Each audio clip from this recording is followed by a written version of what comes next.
Hi everyone, and welcome back to Buz Banter. I'm Mo, and after a brief hiatus, I'm back with my segment, Nerdly Nook, where I'm going to be talking about various things that I've been reading or things that I have read, both nerdy and just good pieces of literature. Today kind of fits into both slots, more the good literature bit than the nerdy bit. The Giver. Most of us read this fun little book when we were in elementary or high school. If you were from a younger generation, you probably got it in elementary school. I don't know why they moved it up to high school. I thought it was a good book for a younger age. You could deal with all the issues without too much mental scarring. Uh, Book by Lois Lowry was released many, many years ago. I don't remember the exact date, but it won a huge amount of accolades. You won the Newbery Medal for young fiction, or just the Newbery Medal. Uh, and what most people don't know about this book is it's actually the first book in a quadrology. Yeah, it's the first book of four. Now, before I get into the other books, let me just spend a minute and talk about this one.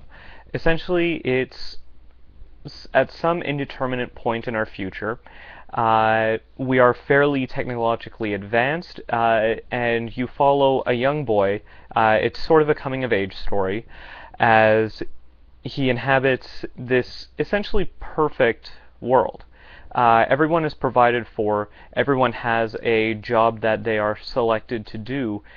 Basically, while they're being educated, they're also being observed, and they're always being listened to. There is a sort of big brother aspect to this book. But over the course of that observation in their young lives, when they come to the age of 12, they are assigned what their role will be in the society from then onwards.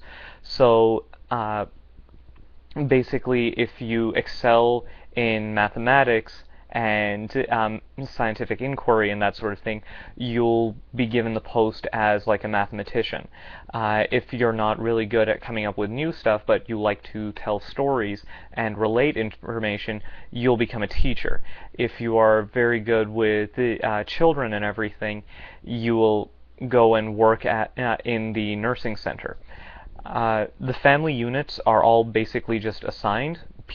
Individuals put in a request to be paired up with someone when they're the appropriate age, and eventually this larger ruling council, when the time is appropriate or when an appropriate match is found, match people together, they live together, and then they apply for children. And then, yeah, they don't have children of their own. Everyone is given this pill that inhibits their emotional responses and inhibits their sex drive, essentially the hormone levels of the brain, and you have none of that sort of development. The family unit and everything is there to provide a strong base for children to grow up in, but nothing beyond that. There's no real sense of love, there's no real emotion. It's just they say things like, I appreciate you doing that. It is very good to see you today. They actually don't use the word love anymore. It's completely outmoded. It's a very, very interesting story. I'm not going to give away some of the larger twists and turns in it. It's definitely worth reading. The reason why it's called The Giver is because the main character on his 12th birthday thing, the ceremony, when they're assigned roles, he's given a sort of once-in-a-generation role. And he becomes the receiver of memories. There is a fantastical aspect to these books, and this is the one thing that's a little bit confusing about them, because you never know exactly how much fantasy you're dealing with until it becomes apparent, and even then it fluctuates. Most of this book has almost no fantasy in it. The only thing is really this transference of memory. But in the later books, you see it come up again and again in various different and subtle ways, and then in some major ways. So it's a little imbalanced on that. The second book is actually called The Gathering Blue, and it is the weakest out of the four books. It has like no ties to The Giver whatsoever. If you weren't told that they were done by the same author or part of the same series, you would have no idea. It just doesn't follow logically at all. There's some elements of the fantastical. Again, you have another one of these sort of societies.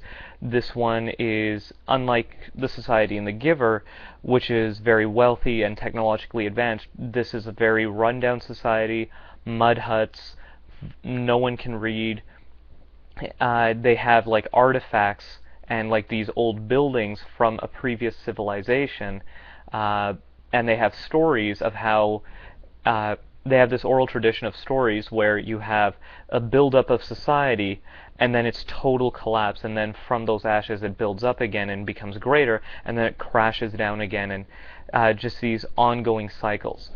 Now, the relevance of that doesn't become apparent within Gathering Blue. Gathering Blue is kind of a stopgap. It introduces you to a bunch of new characters, and it shows you a little bit of the wider world that the Giver's world inhabits, but it raises more questions than it answers, and just like the Giver is criticized for having a very weak and very sudden ending, you can say the same thing about The Gathering Blue. It reveals like two or three very big plot points, and then it just suddenly cuts off again. The next book after that is called Messenger.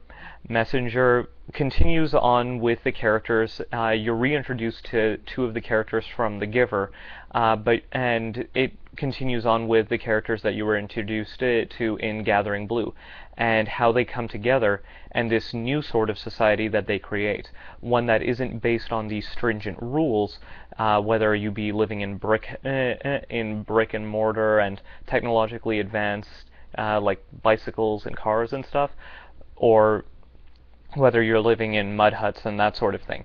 It's the society itself is basically made up of the castaways from all of these other rule-driven villages.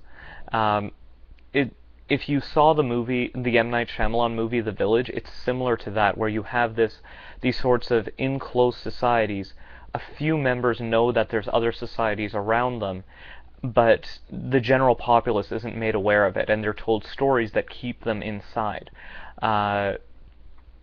You find out about this in The Messenger, and it has its own really interesting plot. It gets very fantastical, which, you know what, I'm a fan of. It feels out of place in the series because so much of the series is based in quote-unquote reality, with no fantastical elements in it.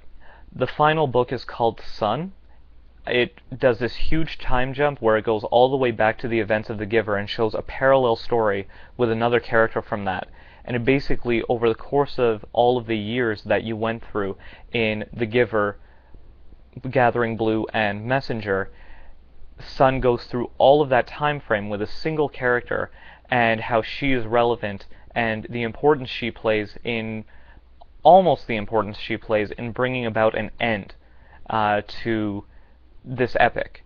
Now, I mentioned before that The Giver won the Newbery Award. None of the other books won any awards. They are kind of messed up. It's not that they're odd, it's just that they're not nearly as well written, and when placed in context with the wider world, they don't form a narrative that flows easily. My biggest concern with the book Sun was the main character in that she's very interesting. You follow her for the entirety of the book, but the actual conclusion of the series has almost nothing to do with her. We find out all of this information about her life and see all these trials and tribulations, and then she just serves as a motivating factor for who it turns out is supposed to be the real hero of the series, who is only there for like the last quarter of the last book. So it's very odd. There's a bunch of different inconsistencies throughout it. But that being said, the characters and the world that they inhabit are themselves very interesting. Seeing the different ways in which these societies try to stave off degradation and warfare and all of this stuff, because there has been some sort of grand calamity that all of these different villages and everything are recovering from in their own ways. One side goes sort of totalitarian socialism, another one goes sort of impoverished, living off the land on these strict rules, community values. And then you have this another village that's just trading with everyone, kind of the ones untouched by time, that will always be there, the grizzled old stones by the seashore, that sort of thing. And then you have and then you have what you're supposed to take as the ideal village, where the cast-offs from all of these other places have come together, they're working together, and they respect and love one another, and they build out this society where individual freedoms are encouraged and enshrined, but not to the point where it harms anybody else, and with this deep sense of community and everything. So they are interesting books, without a doubt. The Giver is itself a fantastic read. I highly recommend it. It's almost mandatory. It's something that is well worth the time and effort, and it's a short book. It's almost a novella. It's 179 pages, and they're not even like a full sort of trade back size or anything like that. So check out The Giver at least. If you find it interesting, check out the rest of the series. It has its high points, it has its low points. I thoroughly enjoyed it. And yeah, that's all I have to say about it for this week. So tune in next Tuesday, where I'm going to be talking about another book or another comic or something, whatever catches my fancy throughout the week. And don't forget to like and subscribe to the Buz Banter channel. We have our weekly segments and everything, movie reviews, video game reviews, all that fun stuff. And, well, what am I saying? You guys have been watching us long enough to know what we're all about. Don't forget to follow us on our parent website of boxofficebuzz.com, and I will see you when I see you.